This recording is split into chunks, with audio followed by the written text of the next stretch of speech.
What's up? Welcome to Williams and Blum. Sunday night, the 30th of March. Welcome to the program. We are presented, as always, by our friends at Mechdyne. I have my Mechdyne hat on today, as you can see.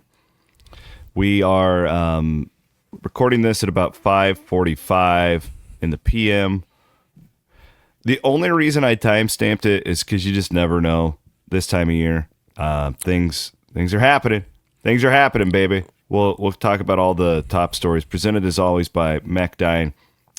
Get yourself a nice ice-cold glass of Cody Road bourbon or an Ames lager from our friends at Westo. Yeah. And you can enjoy tonight's program. His name is Brent Blum. My name is Chris Williams. We are going to do a lot of Portal talk here tonight, as you would expect. I do promise we are going to do quite a bit of spring football stuff coming up in the next few weeks. I'm going up to a couple practices this week, so I'm going to have some intel. Oh, good. Yeah. Love the intel. Yeah. I need to get my mind wrapped around that. Rob Gray and Connor Ferguson have been covering it for us, as you've been seeing all over the website and Cyclone Fanatic social media. All of our spring football coverage, as always, is brought to you by our friends at A+ Lawn and Landscape. I think like the 7th or 8th year they've given us our spring football coverage sponsorship, which we appreciate. My guy Sean Edwards is a phenomenal dude. Love that guy. He's a big dirt racing guy too. Love him. Great people over there at A+ Lawn and Landscape. We'll get to the portal. Audi Crooks announces. I guess this is just the era where players have to announce that they're coming back, because they're getting nonstop questions. They do it. Yeah. Everyone's like, "Why did they? I didn't think it was a question." It's like it wasn't really, but they're going to keep getting fans asked. If make it one. Correct. And other coaches, quite candidly. Yeah. I mean, they kept reaching out to those two. So well, I just like once the season ended and I was just getting people asking me, Audi's transferring, right? And I'm like, what? What are you talking? I don't think so. I had, and everybody's like, oh, there's a lot of smoke, and I'm like from where? Like, where's the fire at? Like, I don't. But I also don't blame fans because there's no like contracts or anything. These players can just leave whenever they want. No, quite they can do candidly, anything they want. So huge win for Iowa State to keep both of those players. Yeah, in and this era. Did Addy Brown make an announcement? She did. Oh, She did on Instagram. Got it. Last night. So they are locked and loaded for next year, those two, which was, again, and this will be the theme of the podcast, C-Dub, and I know the portal is the really attractive part of roster building. Like, it really is. It has replaced a lot of the recruiting stuff for good reason. But the biggest win here, again, for Iowa State, is kind of our theme, is retaining the players you have.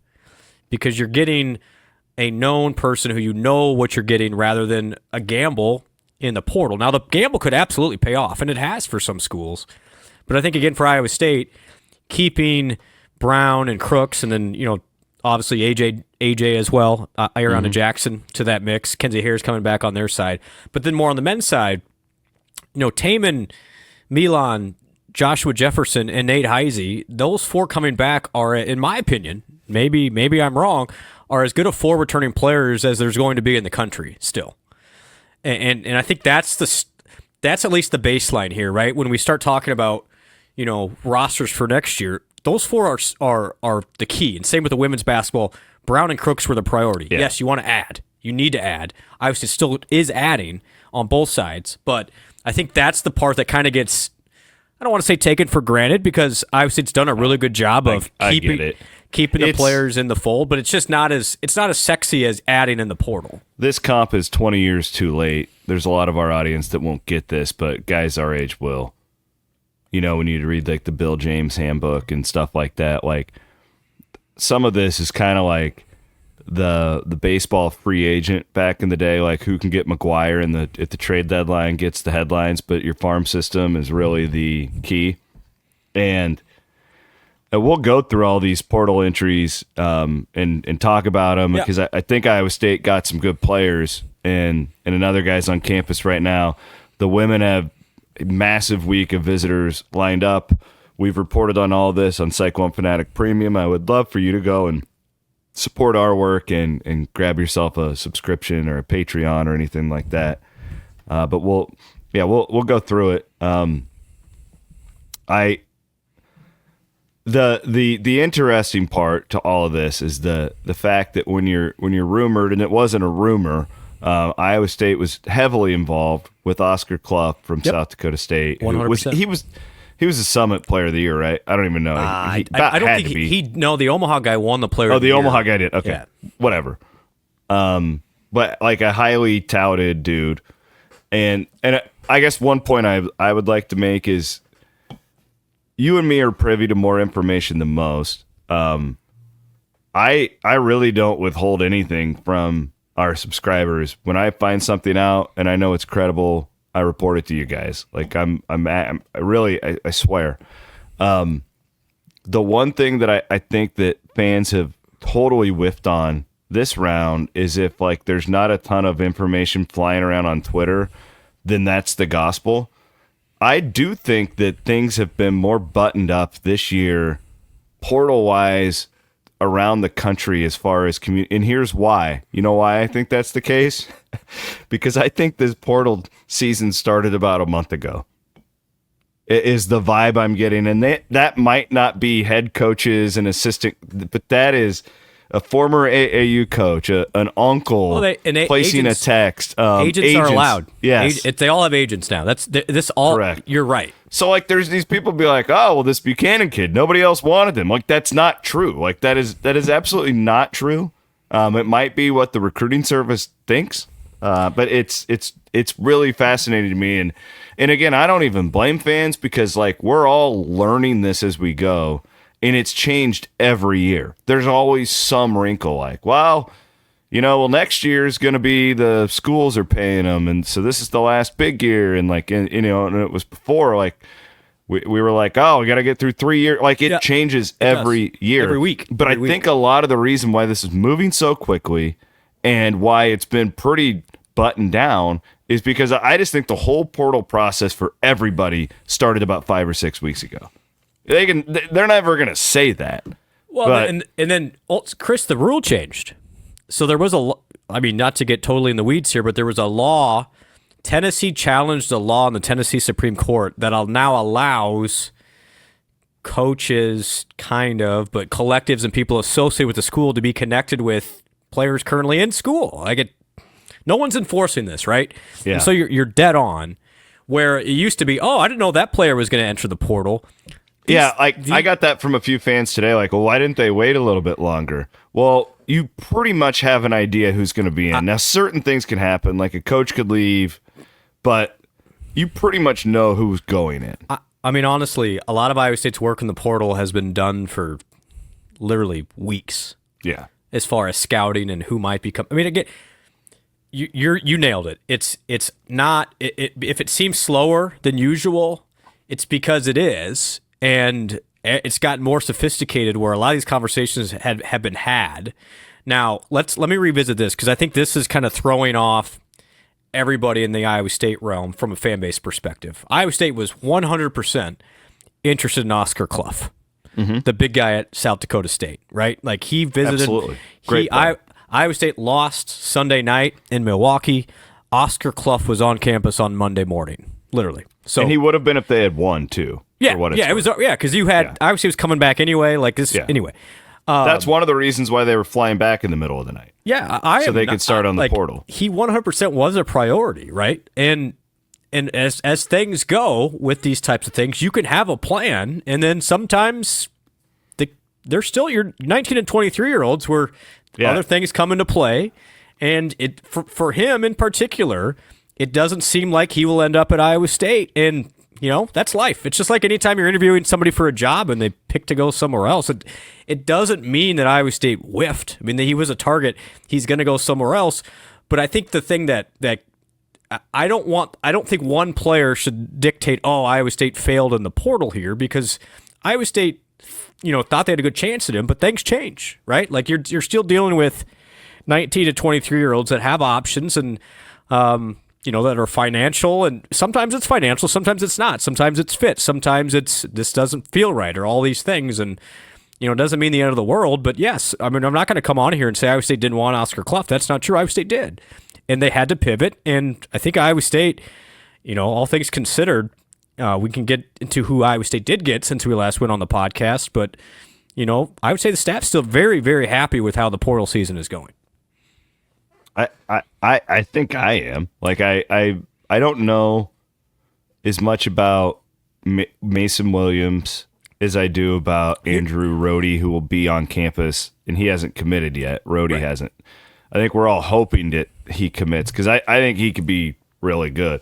The other thing about these Virginia kids that's interesting is their pace of play and stuff is so jacked up that their stats are. You need to look at efficiency ratings and not just don't just go to ESPN and point out their points per game and rebounds, because it's just weird. I don't know what their tempo was without Bennett, but I'm assuming it was still very slow. Can you tell me right now? 361st. Okay, so I'm right. Okay, I know I watched them play, and I thought that they were still doing that garbage. And so the other thing so I hope they get Rohde. I think, and he was one of the guys I know they had circled from day one.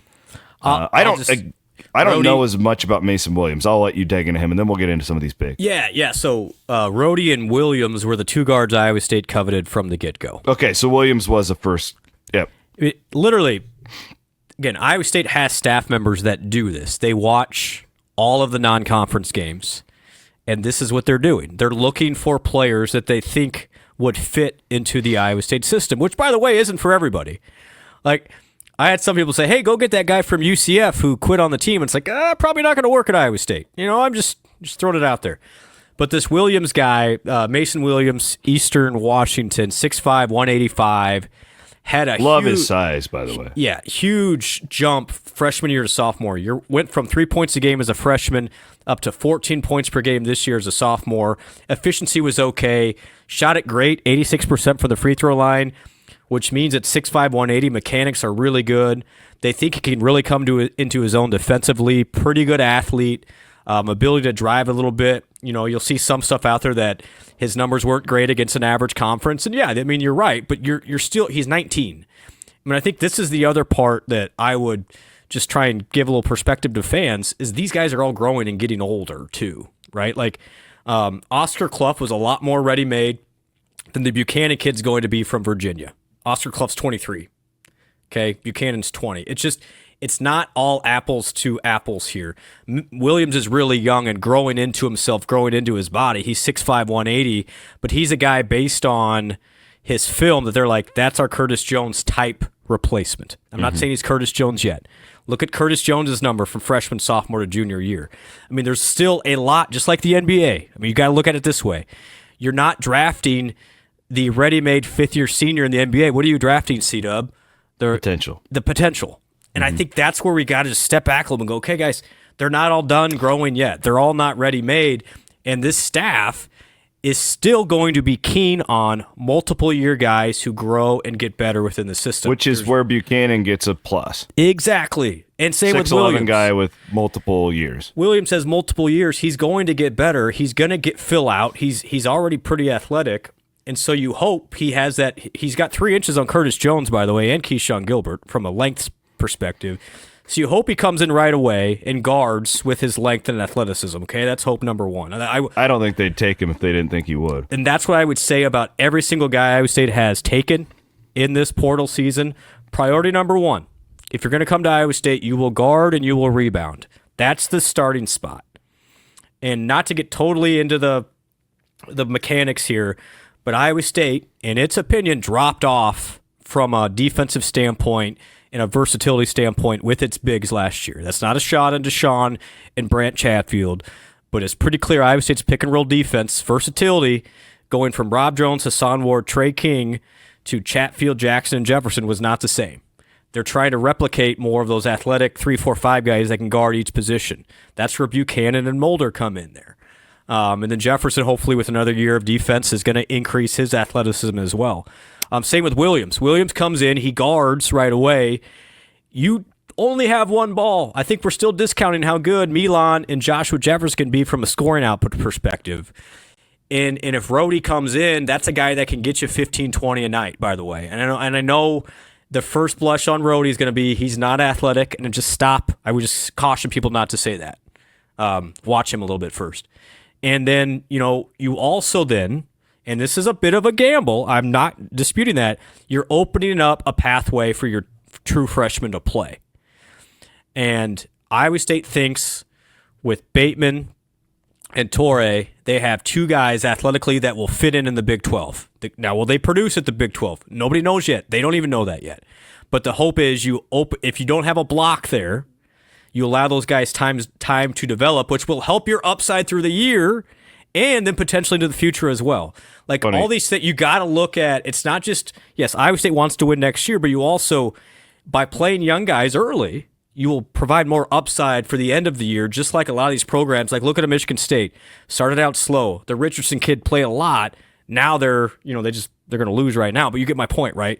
Like this allows Iowa State's guards to grow some as well, in my opinion. And, I think there's a lot more to it than just find the best ready-made player on day one. It's funny you said that because I put out my projected roster for our subscribers. I didn't include Rhodey in it, but I'm hoping that that's this last piece because I like him.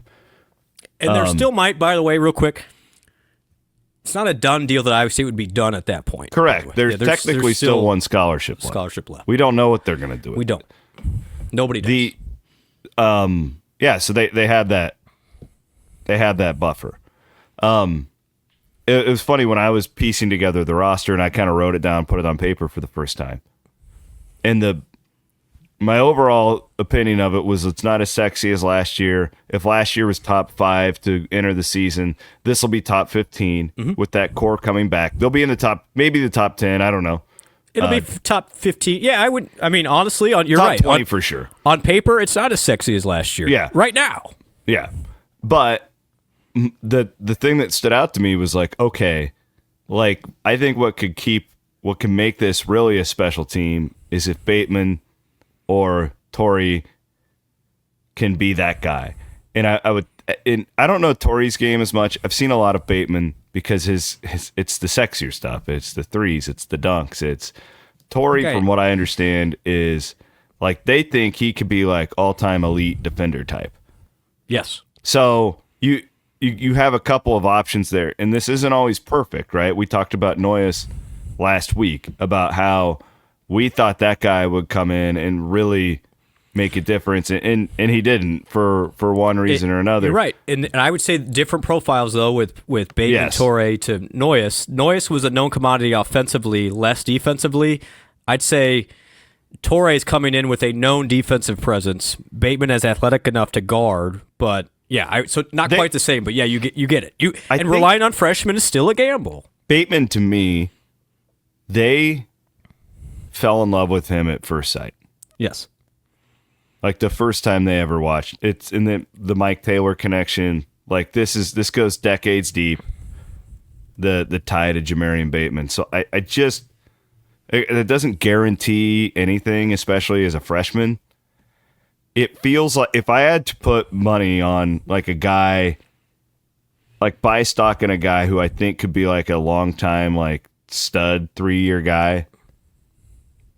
Maybe your next, I don't know, calling somebody the next Lipsy's not fair.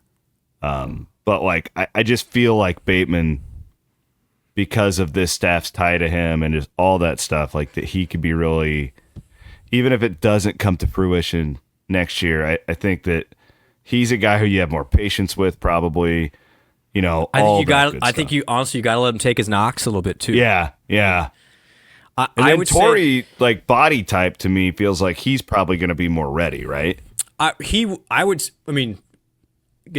Torrey could step in athletically and be fine tomorrow.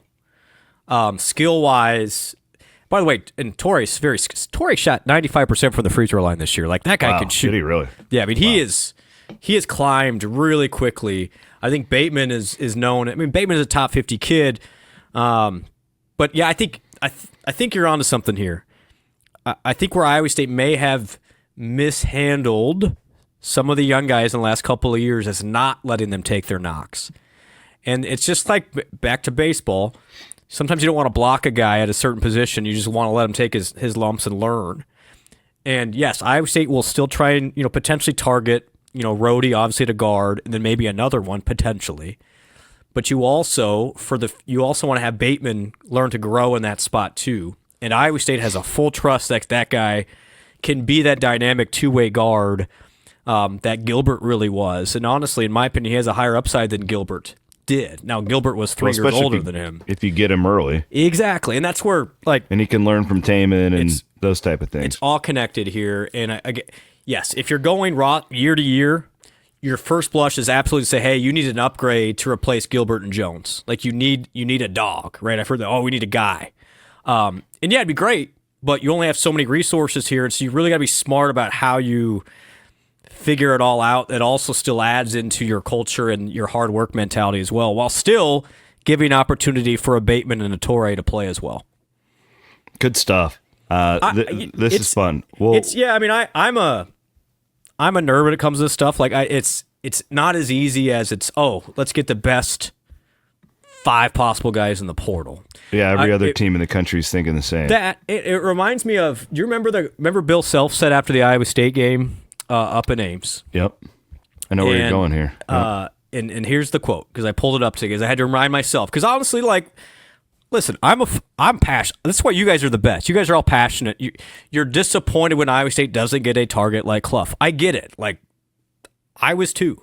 For what it's worth, I haven't completely thrown out the Clough thing either. No, it's not done yet, by the way. Yeah, but he hasn't decided where he's going. Yeah. It's just when you take Buchanan and then he's going to Purdue, you just start putting pieces together. Yeah. It's not like it's done. But anyway, yeah. What Bill Self said was, I think that this is on Iowa State. Their evaluation in recruiting has been tremendous.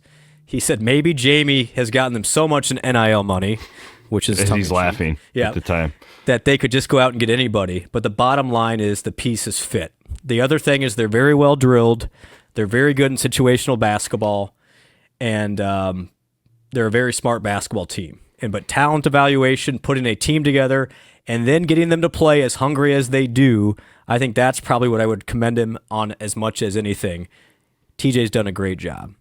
And I think, again, Bill Self is Kansas, how much more did they spend on their roster this year than Iowa State? It's probably 5 times. Yeah, so that's, I think, a great way to just, we're going to go through these other transfers, but to put a bow on this is that the money doesn't always mean everything. It helps. It helps. I'd rather have it, but these pieces have to fit together. And what's really fascinating to me, and again, I'm not blaming anybody. It's a couple things I've seen. The fan base has grown 100%. Especially if you go back to since Hoiberg got here. Iowa State's basketball fan base football has too. But this is a different deal because I feel like the basketball fan base is just that the expectations are so much higher. I was shocked this year about how high which is good. Yeah, it's good.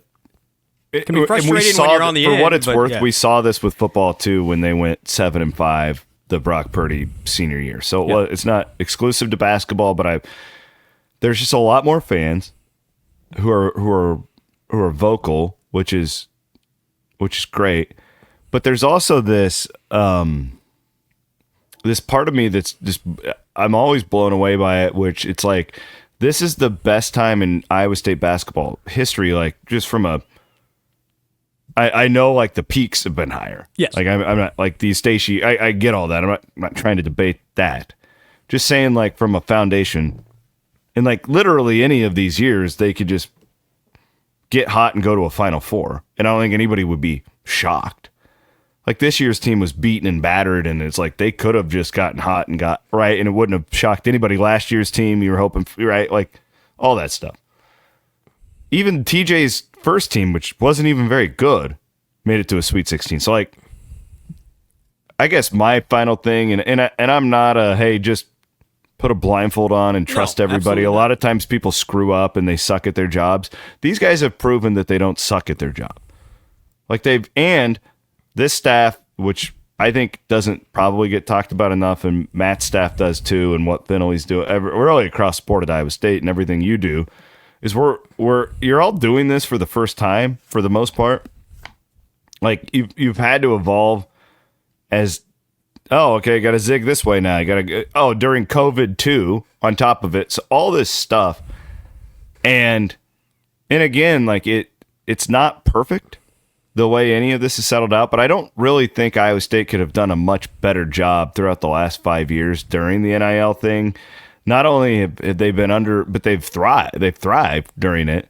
And I don't know, like missing out on one Summit League player, like little bit of an extreme reaction to me. But what do I know? And hey, I mean, what do I know? That's probably on us for hyping up. Like, and Iowa State was in it. They were. And, we, from any player that's ever been in the portal, going to be honest, Iowa State offered him the most amount of anybody we've ever offered that has been in the portal.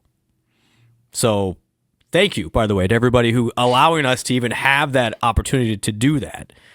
And sometimes it doesn't work out, though, right? Like, you're not going to bat 100% on every single offer you throw out there. And here we are. But I got some stuff seed up, and it was just a little frustrating on my end. I had a couple of people email me this afternoon and said, what the heck are you spending our money on then if we can't get Clough? And it's just like, Milan Momcilovic? Well, I mean that's, I think, Damon Lipsy. Well, that's a Joshua start, Jefferson. But the portal's not done yet either. Yeah. And I just hope the track record, mainly of the coaches and the folks at Iowa State, like we're not taking these dollars for granted and just throwing them like, haphazardly here. You're not just like spending everything that you get, right? That's the other thing. Is I just want to make that football go and get like a D tackle or yeah, right? It doesn't all just go to, I don't know how y'all do it. So I'm going to tell you, because this is what I wanted to share. If you select on your donation to earmark it to a specific sport, we will hold that for that sport. And should the basketball staff not use all of its budget for this year, and that's up to coach. That's up to them, not you. Not too. me. People need to realize you're not the one like recruiting these guys. I know people. Oh, great move, Brent. I'm just raising the money here. I love it when that happens. It makes me laugh. But if we have extra GM, it's going to go. No matter what NIL looks like, it's going to go to Iowa State's NIL fund in some capacity next year. We're not just wasting the money on whatever just because it's there. And I just hope people understand we're trying to be as frugal as possible, as responsible as possible, and everyone is in this for Iowa State at the end of the day. And I know that's a small minority, but gonna be honest, it bugged me today. So I just want to get out there. Like if that's your thought, trust me, we are trying to be as responsible as we can and resourceful. It's a hard job with the dollars that everybody's putting in there, and we want to make you proud to be an Iowa State fan at the end of the day. And so that's our goal too. And the fit thing, you just can't hammer that enough. You can't hammer that enough. And you don't know, and that's especially why, when guys get let go. It's like there's so much that that I have no idea about. You have no idea about. Like all I know is that they want to win more than anyone. Like if they thought that X guy whoever could help them win, they probably try and keep him. So you got it. And they'll be wrong sometimes. And there's no GM in the NFL history that has been perfect. They get fired. Remember Buddy Ryan cut Chris Carter, right? Like that happens. Somebody drafted Christian Ponder once. Thanks. Appreciate you bringing that up. Jiminy Christmas. All right, we got to thank some of our amazing sponsors. I do want to give some insight on the Virginia guys that I think isn't we're going to do that talked about enough here. Yeah. Absolutely. Okay, so Forever True Day. This is a huge deal at Iowa State. This is a huge deal for everyone involved with Cyclone Fanatic because they're a phenomenal partner of ours. Forever True Day is coming up on Wednesday the 2nd through Thursday the 3rd. And this is where we can give to all different areas of campus Bloom and I talked on Wednesday that we've become really close with the science-bound people. We think it's an amazing deal that they've got going on. I've given to the veterinary college. My wife obviously went there. My dog Dirks did chemo there. Love it up there. The Companion Animal Fund is a big one for me. Given to the Greenlee School of Journalism, given to the Ivy College of Business, given to the elite Iowa State University marching band. Or I think it's great if you don't have one of those. If you're one of those casual fans that have picked up Iowa State because you like the sports.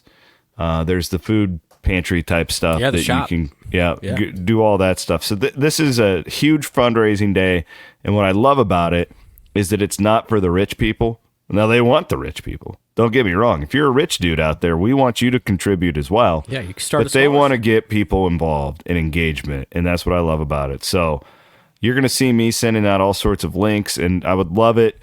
It's a huge deal to Cyclone Fanatic if you can show them how engaged our audience is in participating in this. So again, that starts, I believe, at noon on Wednesday and ends at noon on Thursday. A lot of great, hardworking people that work at the foundation that, they're doing more their than best sports. Yeah, it's so much more, and they're doing their best to keep Iowa State, and by the way, the rankings keep going up for Iowa State in a lot of areas. So things, and a healthy Iowa State is good for all of us, sports program Absolutely. included. So I think that's one way to look at it is, high tide rises all boats. No doubt. A guy we really appreciate is Colin Newell from Farm Bureau Financial Services. He gives Bloom and I, doesn't give us, we pay for it, all of our insurance across the board. Does a phenomenal job. We've sent dozens upon dozens of cyclones his ways. This is a good time of year. You're doing your taxes, all that stuff, where you start to look at your finances a little more. Hey, stuff is expensive out there. Let Colin see if he can save you a little bit of money. If you're me, I did it and actually got better insurance after I made the switch, and for a lot cheaper as well. So I want to thank those two. And then our friends also, planting season just around the corner. All of our friends at Terraplex Ag for supporting the show. They've been on board with us for a little over a year now, and they have all the great ag drone technology there. Your number one spot. Had a great farmer. I don't know his name, but whoever it was told Terraplex that the only reason he was buying from them was because of Cyclone Fanatic. This was like a month ago, which I thought was really, really cool. All right, let's talk Blake Buchanan. The 6'11" big commits to Iowa State today.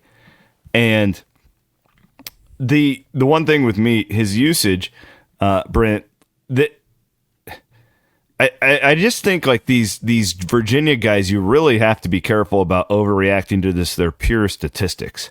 Yep. And so he's playing like 20 minutes a game, 19 minutes a game, whatever it was, at the slowest pace in college basketball. So I think like as far as production goes, there's a lot more potential to this guy, that what he can bring to the table. I think that he is pretty securely right now. If he has a great offseason, which I would anticipate he will in that system, I'd slot him in as your starting five next year. What do you think? Yeah, it depends how Iowa State wants to play. I mean, I think the thought would be Jefferson playing a little bit more of that small ball five, and then you can be more versatile. And then the wild card is the Plata kid from Germany who is 6'10", 230. Yeah, that's the most intriguing player on the team. You just don't know yet. I mean, the profile is really good. He's athletic. You just don't know the competition level. So I think that's a wild card. But yeah, if I'm drawing up the starting roster for whatever game one would be in November, I think Buchanan would have the early edge there. And again, the numbers on first blush, you're going, right? Like 5 points, 5 rebounds. I don't know. Dig a little deeper. Guy started 22 games for a really good Virginia program. And let me just stop there. Okay. Buchanan, a top 75 kid coming out of high school. He chose Virginia over, I think it was Gonzaga and one other big school. I think Gonzaga and both Virginia have had a good way of developing or finding good players. He was recruited by Tony Bennett. Tony Bennett won a national championship. Tony Bennett, and you know this, C-Dub, because you were at the wedding. Tony Bennett was in T.J. Altsberger's wedding. Is that correct? Did I get that accurately? Tony Bennett is obviously a really good basketball mind. Was not the coach this year. Left in a really weird circumstance, honestly, because of this new era in October. It was He's early just like October. falling off the planet, too. Yeah, I don't know what happened to him. But rest assured, he and TJ are still very close. And I trust Tony Bennett knows what a capable, high-level power forward player looks like. And he got Iowa State, again, he was integral in Iowa State targeting both of these guys. Plus, TJ knew of them himself. But with Buchanan, averaged 5-5, started 22 games as a sophomore. He's still a young guy.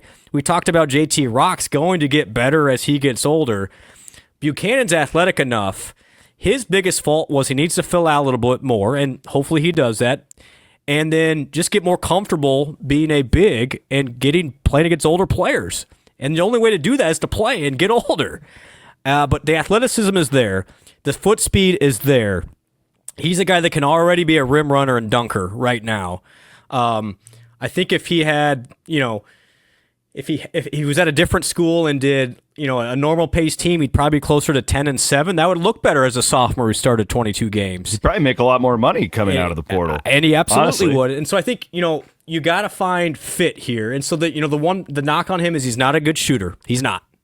But bad free throw shooter. And so you're looking at, some things that really need to develop, but still analytically numbers are really good. Block rate was top 100 in the country. Rebound rate was really good, top 150 in the country. And a guy that has done it at a high level against some good teams. Had 19-8 against Duke as a freshman. Like, this guy can do it. He's done it. It's just a matter of getting it more consistently. And he's one of those players where, again, it's the upside game. Tony Bennett wanted him. Gonzaga wanted him. They take a little bit longer, bigs do. Oscar Clough is different because Oscar had already gotten to that level, was already 19-12.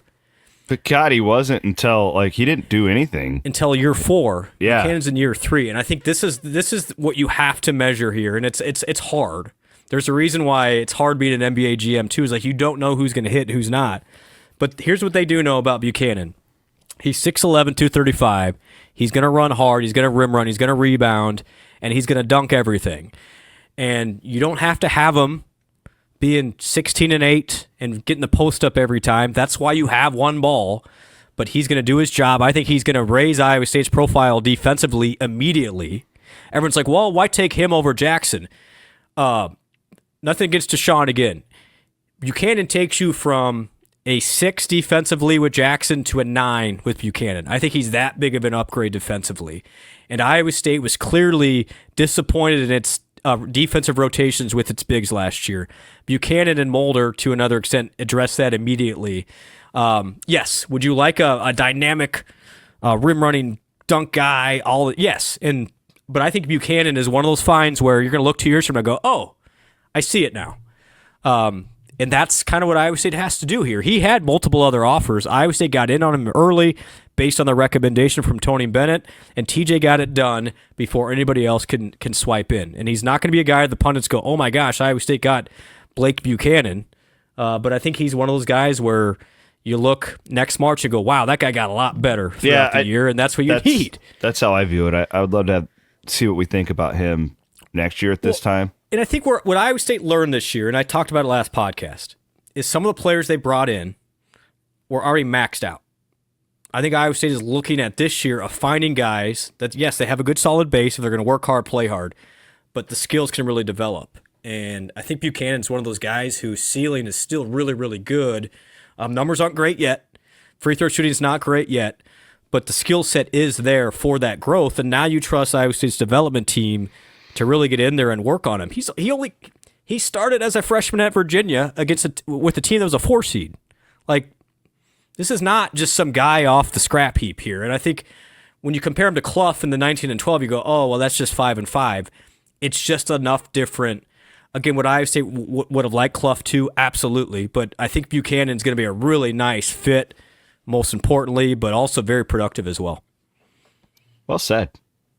I have nothing to add other than the Bennett stuff. And he also, I feel like the Virginia program was in such flux this year. They were all over the place. Yeah. And I mean, I remember when Bennett left, the first thing I did was went to their roster and I'm like, okay, and Rhodey was the guy I circled immediately because I put 2 and 2 together that Iowa State recruited him out of high school. Because I remembered him, and I remembered there was a connection to Otzelberger, and I was like, I just circled that guy, and I didn't have any knowledge, but I know about the Bennett Otzelberger thing so well, I kind of figured I didn't. I mean, Rhodey hasn't committed to Iowa State for what it's worth. Yeah. He could still get another offer and change his mind. Wisconsin wants him bad, going to be honest with you, so he's from Wisconsin. Which is tempting for any kid from Wisconsin to go play for the Badgers. Full circle here. Rhodey, as a freshman, was a freshman of the year in the Summit League at St. Thomas at the time. Averaged 18 and 6 as a freshman. Clough. Yeah, so they recruited him as a transfer. They did. What it was, right? After that year, he picked Bennett in Virginia. Bennett beat him. But now Rhodey's numbers his first 2 years at Virginia are not going to pop off the page. Pace, and he was kind of a role player there. But I mean, I again, looking at his Virginia numbers is not indicative of, both for Buchanan and Rhodey, the jump that can be made with a higher tempo system and getting the keys to the car. And if just for Iowa State fans, the one name you can look at, and it's not perfect, is Mariel Shayok. Shayok, Virginia guy, averaged 7 points a game, I think, for Virginia. Comes to Iowa State, first team All Big 12, averages 19. I'm for not what it's saying worth, either of these guys are going to do that, but that's it. The stats aren't everything when it comes to Virginia guys. That Bart Torvik website. Yeah. I jacked around with the roster thing today. To your point, adding Buchanan bumped him up like 7 points on defensive projection, which I thought was interesting. Now, granted, that was already after taking the transfers off. So it's not perfect as far as comparison to last year goes, but it was a big bump for them. And being a college coach right now is hard because you're trying to extrapolate who's going to have that jump, who's already maxed out. And I think that actually the reason Iowa State got off to a great start this year is because it was ready-made. The reason it didn't grow as much as some wanted, injuries, yes, but then players were already kind of maxed out at that point. The Deshaun Jackson types, some of those guys. So now the hope is for next year as these guys really grow, and you get a healthy Milan to be a go-to guy. Taman stays healthy. I know these are all what ifs, but you still gotta plan on young guys getting better too. And I think that's what gets discounted in this era. Everybody just assumes you are who you are, and you're not going to get better. Couple of 80-degree days this weekend. People are out looking at homes. Andrew Chaplin, that's our guy. Main man, Chappie, shout out to him. Here's the quality guy Chappie is. He randomly just said, I don't know how he knew this. He says, "Happy birthday to your son." It was my son's birthday this weekend. So he just wanted to say, he just wanted to say happy birthday to Ev. So thank you, Chappie. Nice. I appreciated that. That was very, very kind. Ev came over yesterday, hung out with him for a while. Why didn't you come over? Whole family's over here, and Bloom is not. Everett's birthday coinciding with the portal was poor timing on me 7 years ago. Yeah, I can understand that. Hopefully he does too. Williams and Blum, presented by Mechdyne, Ivy College of Business. Shout out to them. Should give them some money for Forever True Day. I'm in. Yeah, I'm always lined up for the Ivy College of Business on my Forever True Day checklist, baby. Love ourselves some Dean Spalding. All of our good friends over there at the graduate program. Elite. Absolutely elite. They've done an amazing job growing that thing over the last 5 years or so. Whipple's Hybrids, our Big 12 segment. Plant your independence. Plant Whipples. Whipples. The Houston Cougars are going to the Final Four. One of my all-time favorite teams to watch. The last few Samson teams. I love watching them play ball. Like, they just play so damn hard. And I was glad that they beat the piss out of Tennessee. Tennessee made a little bit of a comeback. They sweated it out the other night against Purdue. Yep. Beat them. So Houston's going to the Final Four. Man, you said it. They just play so hard. They're underrated. Somehow they are underrated. Look at what they've done January on. I didn't know if they could do it with this many games in a row, but here they are. Kelvin Sampson is a machine. How hard those guys play for that long of stretches is really something to be admired. You're right. They suck the life out of Tennessee. I thought Tennessee would win that game. Nope. They literally, it's like stepping in the ring with Mike Tyson back from like the early 90s. And they just no chance after that. Freaking love him. I love watching him play. That game against Duke is going to be amazing. Humble brag, but when I have been very blessed to be able to sit courtside at hundreds of Big 12 basketball games over the last 20 years. Yep. I've never enjoyed watching a team more than Houston. How hard they play. And Iowa State has had really good, nasty defensive teams.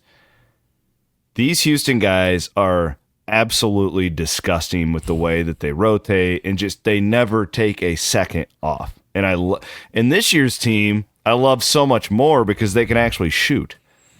Yeah, Cryer. I mean, Uzan has been really good. Sharp is an absolute dog. Like I love this Houston team. I hope they win the championship. Cryer and Sharp. I mean, Sharp hits 4 of them today. They even shoot it great. And this is the thing with Houston, and honestly, it's kind of the model. Iowa State obviously is not getting exactly what Houston has. Don't get me wrong, but defense can still win. You know, I think they proved that. If you play hard, you have timely shots. And Chris, they're 9 of 25 from 3, and they beat Tennessee by 20. Like, that is a team that is not relying on having to shoot it great to win the game. Now, when you play Gonzaga and you have to shoot it, they have. But I think, you know, that's what I appreciate Kelvin Sampson is he gets really good players to play really hard. And that is the recipe that will always work in college basketball. The other, not really Big 12, but definitely Iowa State related, 2 former Otzelberger assistants in the McDermott coaching tree had a great weekend. Eric Henderson getting the Drake job. And then Daniel Robinson gets North Texas today, which is a huge step up from his current spot in Cleveland State. I didn't see that one coming. Really, really happy for D-Rob to be rising up like that. I know less about that situation, but clearly the Drake one is super close, and I think Eric Henderson will continue, you know, what DeVries and McCollum had going on there. This was a natural hire. I thought it made a ton of sense. The second you started to hear that McCollum would take Iowa, I don't know. Like, I thought the only other one is if you call J.R. Blum at Iowa State. He's the next Otzelberger coaching tree to get a good job. It's only a matter of time. I think Hendo will do great. I have no inside information, man. You feel like you may call it JT Rock if you're Eric Henderson right now. No idea if JT entertained that or JT still wants to play at the power upper level. Okay, I have no idea, but feels like that would be a really natural progression right there. But I don't know. I guess it's cool. These guys who we kind of grew up with in the business. Yeah. At least I did. Like with Hendo, he was a GA when I was just getting started in my profession, and really good people. I know D-Rob really well. I actually know D-Rob's wife better because we used to work out at Jack Whitver's gym. CrossFit. Yeah. I remember that. And she would just run in circles around all of us. She was in so much better shape than all of us. D-Rob's, he's been everywhere. You know, he went to Loyola. He was at Houston. He has worked really, really hard to get these opportunities, and that will be fun. I was shocked when I saw that. I didn't think that he would leave Cleveland State yet, but the Hendo deal is enough to make me like actually go to the Knapp Center some next year and cheer for them. Yeah, I mean, he's a really good guy. It probably means we're getting old more than anything, Cita, but the more of these guys that, you know, there's some bad people in college sports. There really are. Well, there's a more bad than good, I would unfortunately say. But the good ones that, you know, shoot, we've been around now for 20 years in this thing. You want to root for them. And I think that's where I come at it from, is like D-Rob and Hendo both are just really good people. And you're happy for their success because you know they're in it for the right reasons and all that stuff. And it says a lot about TJ. It says a lot about TJ. I mean, those guys. No doubt. And then TJ. And Peterson, Brian Peterson gets Petey's South Dakota State Yes, job. another one. So there's another one. We got to throw Petey into the mix. My twin. You know, people thought I was Petey, except he's got a better jump shot, potentially. But no, I think I'm just happy for those. I'm happy for those. And it's fun now. We're at that age where, you know, people that we grew up, you covered Brian Peterson's recruitment, and now he's a head coach at you know, so it's fun to see that. And, you know, I know people in up in Ames are really thrilled for both Hendo, PD, and for D-Rob, because those guys all were were awesome parts of the Iowa State family there for a while. And to tie it back together, too, because this is how I'm always thinking. All three guys could be future Cyclone head coaches. Absolutely. I would venture to say, like, if you had to, like, ask him off the record, hey, Hendo, what's your dream job? It might be Iowa State because he had such a good experience there with his family and all that stuff. And D-Rob's been there under 3 stints now with 3 coaches. He was McDermott, he was Prohm, and he was Otzelberger. So clearly it's a place that his family loves. You know, his daughter's this baller volleyball player at Ankeny Centennial. Yeah, she won a national championship at Wisconsin. Yeah, she's one of the best volleyball players in the country. She's probably going to be playing in the Olympics, I would think. I think she'd probably be on the short list. But that's the fun thing is that now you see these folk. But then honestly, in this world, C-Dub, where it's always good to have good relationships everywhere. Just like TJ being friends with Tony Bennett, literally could benefit Iowa State's team next year. People around college basketball in particular, NBA basketball, respect TJ. That goes a long ways to when you're trying to get different relationships built. And by that tree of TJ becoming bigger, it's only going to help Iowa State in the long run. And I like it for Mac, too. Cause and Max, I love it. He didn't win he at didn't do it at Iowa State. State. But he's given a lot to Iowa State, even though people may not necessarily know it. And I love Mac. And you talk about like how, like Campbell's players, how they talk about him. Yeah. And his staff. And that's how all these McDermott guys reference him as well. It's cool to watch that blossom. It's wild to see his tree now, how much it's grown. Yeah. It's it's got to be one of the biggest in college basketball, top 10, right? It has to be because you got the Oklahoma State guy the High Point, like it's all over the place now for McDermott. Yeah, that High Point guy, is he moving on? He hasn't yet, but I think it's a matter of time again for him. Although they got, I won't get into the crazy weeds, but High Point has a lot of money. It's like one of those private sleeping religious giant over there. Well, that's North Carolina, right? Yeah, it's one of those religious institutions that I'm not exactly sure where their money is coming from. They really care. Them and Liberty are kind of similar, honestly. Liberty. All right. Good show today. Thank you for your insight. Hey. The show wouldn't be the same if you didn't have it, honestly. It's like, it's fascinating. It's constantly moving. I'm really proud of the shows we do during these times because I feel like this is when it's the most valuable. So thanks to everyone for listening. Yeah, and honestly, we don't know the answers. Like we're learning just like everybody else here. And it changes every day. I am grateful for everybody who continues to support Iowa State in whatever means necessary. We have awesome coaches that we're trying to give every possible edge to at the end of the day. And certainly things aren't going to go exactly how everything is planned, but that's why you hire good people who can handle adversity, because when things bounce the wrong way, they have another plan. And I've never been more optimistic still about Iowa State remaining very relevant in men's basketball, women's basketball, and football, and then wrestling as well, clearly with dressers. So we'll keep on keeping on, and again, appreciate everybody's understanding of we don't know everything, but we're trying to keep this thing going. And again, thank you for listening, and we'll keep grinding away. He is Brent Blum. My name is Chris Williams. We are signing off here tonight. Williams and Blum, thanks to our friends at Mechdyne for their support as always, and we will be back on Wednesday here on the Cyclone Fanatic Podcast Network.